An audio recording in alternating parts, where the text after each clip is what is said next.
अस्सलाम वालेकुम नाजरीन, आज 8 अक्टूबर 2021 है और नाजरीन आज की इस वीडियो में एक इंतहाई अहम तरीन खबर की तफसीलात आपकी खिदमत में पेश करने वाला हूँ। लेकिन नाजरीन उस खबर पे बराह रास्त आने से पहले मेरी ये पेशगोई जहन नशीन कर लें कि पाकिस्तान की सियासत में अगले 2-3 महीनों में बहुत बड़ी डेवलपमेंट्स होने जा रही हैं और आपको बहुत ज़्यादा सियासी हलचल देखने को मिलेगी। चुनांचे अपोजिशन ने भी जवाबी रद्द-ए-अमल देने का फैसला किया है, उस हवाले से भी चंद खबरें मौसूल हुई हैं। अब अपोजिशन का जवाबी रद्द-ए-अमल क्या हो सकता है वो आने वाले वीडियोज़ में आपके सुपुर्द करूंगा। लेकिन सरे दस्त नाजरीन जो इंतहाई अहम तरीन खबर सामने आई है और जो थंबनेल भी आप मुलाहिजा कर रहे हैं, मैं चंद मंदरजात और तफसीलात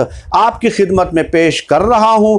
उसके बाद यकीनन आप इस नतीजे पे पहुंच जाएंगे कि हुकूमत अपोजिशन के उन तमाम रहनुमाओं को जिन पे नैब के केसेस चल रहे हैं गिरफ्तार करने वाली हैं। और अब ये गिरफ्तारी कब अमल में आएगी, ये तफसीलात सुनने के बाद यकीनन आपके लिए ये समझना कतई तौर पे मुश्किल नहीं होगा। नाजरीन, नेशनल अकाउंटेबिलिटी अमेंडमेंट ऑर्डिनेंस 2021 ये मेरे सामने हैं। इनकी चंद शिकें मैं आपको सुनाता हूँ और इसके अलावा बहुत सारी शिकें और भी इसकी हैं जिस पे मुख्तलिफ पहलुओं से बात की जा सकती है। वो मुख्तलिफ वीडियोस का हम हिस्सा बनाते रहेंगे। नाजरीन, पहले तो ये कि चेयरमैन नैब को पहले जो था ज़ाती हैसियत में, इनफरादी हैसियत में जो है रेफरेंस बनाने का इख्तियार हासिल था, लेकिन अब रेफरेंस बनाने से पहले चेयरमैन नैब को नैब प्रोसिक्यूटर जनरल से मशावरत करना लाजमी होगी। अब इसके अलावा नाजरीन ये जो रेफरेंसेस बनेंगे किसी भी मुलजिम पे, तो उनकी जो समाअत होगी वो अकाउंटेबिलिटी कोर्ट्स में की जाएगी। इसके अलावा अकाउंटेबिलिटी कोर्ट का जो जज होगा उसकी मुद्दत 3 साल की होगी। और चौथी बात नाजरीन ये कि अकाउंटेबिलिटी कोर्ट रोज़ाना की बुनियाद पे समाअत करेगा। और इसके अलावा नाजरीन ये कि 6 महीनों में ये समाअत मुकम्मल की जाएगी, यानी कोई भी जितना भी बड़ा केस क्यों ना हो 6 महीनों में मंतकी अंजाम तक पहुंचाया जाएगा। और इसके अलावा नाजरीन ये कि सदर मुमलिकत को ये इख्तियार दे दिया गया है कि वो अकाउंटेबिलिटी कोर्ट जो हैं मुल्क भर में बना सकते हैं। यानी अगर सदर मुमलिकत को ये लगता है कि अकाउंटेबिलिटी कोर्ट्स जो हैं वो तादाद में कम हैं, बर वक्त जो है वो फैसला देने से माजूर हैं और मज़ीद अकाउंटेबिलिटी कोर्ट्स होने चाहिए, तो सदर मुमलिकत पाकिस्तान के किसी भी शहर में मज़ीद अकाउंटेबिलिटी कोर्ट्स के क़याम की मंजूरी दे सकता है। ये तो चंद तफसीलात हो गई। अब नाजरीन उस पॉइंट पे आते हैं जो आपको थंबनेल में नज़र आ रहा है। इस ऑर्डिनेंस में ये लिखा गया है कि as per the ordinance all offences will be non bailable, only the accountability court will have the power to grant bail और रिलीज द एक्यूज्ड। जितने भी इस किस्म के केसेस होंगे वो नाकाबिले ज़मानत होंगे, और अगर ज़मानत मिलेगी भी तो सिर्फ और सिर्फ अकाउंटेबिलिटी कोर्ट्स उन मुल्ज़िमान को ज़मानत दे सकेगी, यानी सुप्रीम कोर्ट और हाई कोर्ट उनको ज़मानत नहीं दे सकती। अब कोई भी मुल्ज़िम है, एक तो उनके जो ऑफेंसेस हैं, जो उन्होंने करप्शन की है वो नाकाबिले ज़मानत हैं, और अगर हैं भी तो अकाउंटेबिलिटी कोर्ट ही ज़मानत देगी या रिहा करेगी। अब ज़मानत के लिए भी शराइत नाजरीन मुतय्यन कर दी गई हैं। वो शराइत क्या हैं? The ordinance said that the NAB accused would be able to get bail on the deposit of money equal to the amount of corruption, and the accountability court would hear the case on daily basis।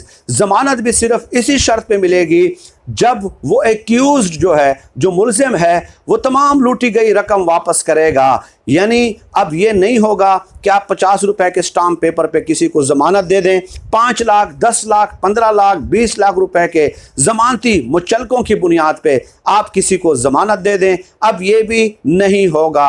अब नाजरीन ये जो 2 शिकें हैं इससे आप क्या समझे हैं? बिल्कुल इससे कोई नतीजा अखज़ करना मेरे ख़्याल में कतई तौर पे कोई मुश्किल नहीं है। आपके इल्म में है कि मरियम नवाज़ साहबा से लेकर शहबाज शरीफ, हमजा शहबाज, ख्वाजा आसिफ, एहसन इकबाल, साद रफ़ीक, सलमान रफ़ीक, इन तमाम रहनुमाओं पे, राना सनाउल्लाह वग़ैरह, इन तमाम पे नैब केसेस हैं और तमाम के तमाम दूसरी अदालतों से, कोई हाई कोर्ट से, लाहौर हाई कोर्ट से, कोई इस्लामाबाद हाई कोर्ट से, कोई सुप्रीम कोर्ट से ज़मानतें लेके आज़ाद घूम रहे हैं। तो अब हुकूमत ने ये जो आर्डिनेंस इंट्रोड्यूस किया है और इसमें ये सेक्शन मुतारिफ कराए हैं, इसका मतलब भी यही है कि आने वाले दिनों में जब ये कौमी असम्बली से और सेनेट से मंजूर हो जाएगा तो हुकूमत ने इन तमाम लोगों को गिरफ्तार करने का फैसला कर लिया है और गिरफ्तारी भी ऐसी कि उसके बाद जब तक लूटी गई रकम वापस नहीं की जाती उस वक्त तक इनकी ज़मानत न सुप्रीम कोर्ट से हो सकती है न हाई कोर्ट से हो सकती है, और अगर लूटी हुई रकम वापस कर भी दें